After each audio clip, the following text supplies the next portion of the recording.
Hey everyone, RJ here. Welcome back to the channel, and today I'll be doing a very brief unboxing of the Google Pixel 6.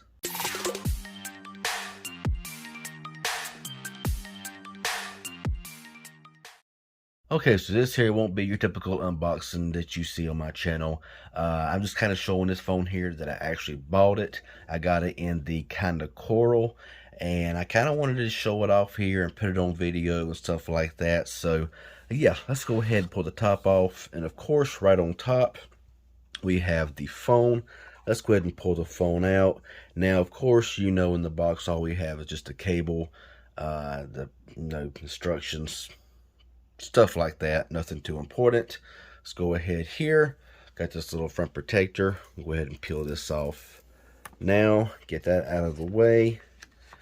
And we'll go ahead and put the box back together here.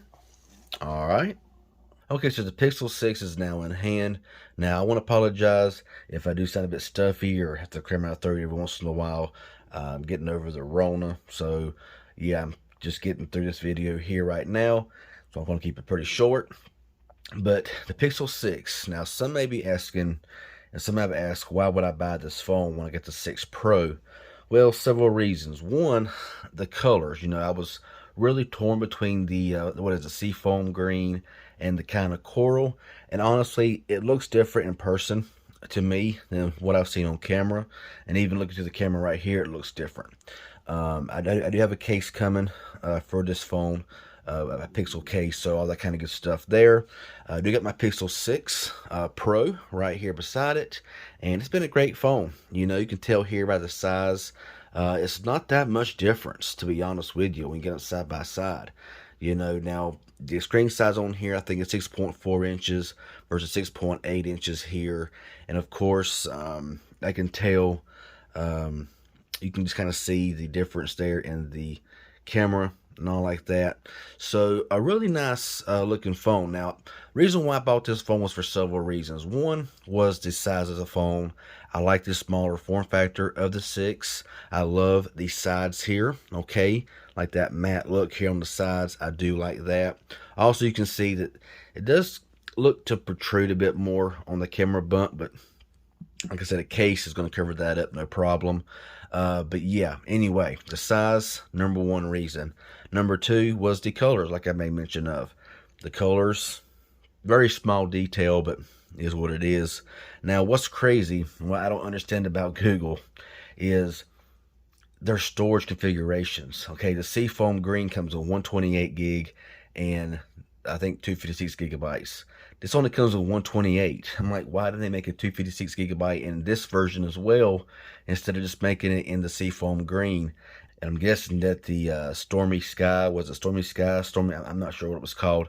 I'm guessing they both have the same configurations, but this only has a 128 gig, which is kind of crazy and odd in my personal opinion. But, it does have less RAM, also at 8 gigs instead of 12 gigs. But I bought it for those reasons, and for the last reason was just because I wanted to buy it. Basically, no other reason to buy it, but if you want it, then grab it. I want to power it on here, just kind of look at the home screen, and then I want to wrap this up. Okay, so the phone is on and in hand. Looking at the screen is beautiful. 1480p display, looks really good. 90 hertz display, also really good. 888 processor, 8 gigabytes of RAM. Yeah, no problem. Some will say this is not a flagship phone because it's $599, but it's got flagship specs, so guess what? It's a flagship phone, regardless of what anybody says, personally. But anyway, haven't done nothing to the phone yet. Going to the settings here. I'm just going to see what version it's running. I know it's Android 12, but yeah, it's on November 5th, 2021. So I got the fingerprint set up and everything, and yeah, I mean, I've never had a problem with the fingerprint on the Pixels. They seem to do just fine.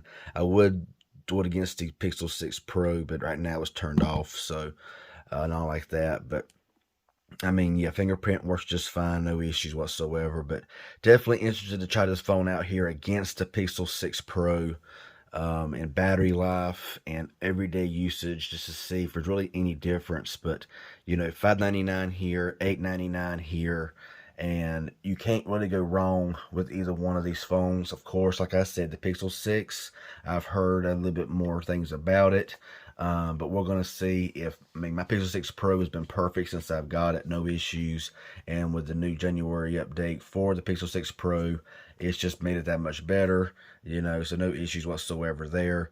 But we're going to see on the Pixel 6 if it works just as good and all that kind of good stuff. So, yeah, hope you enjoyed this here. Just want to throw this together a little bit.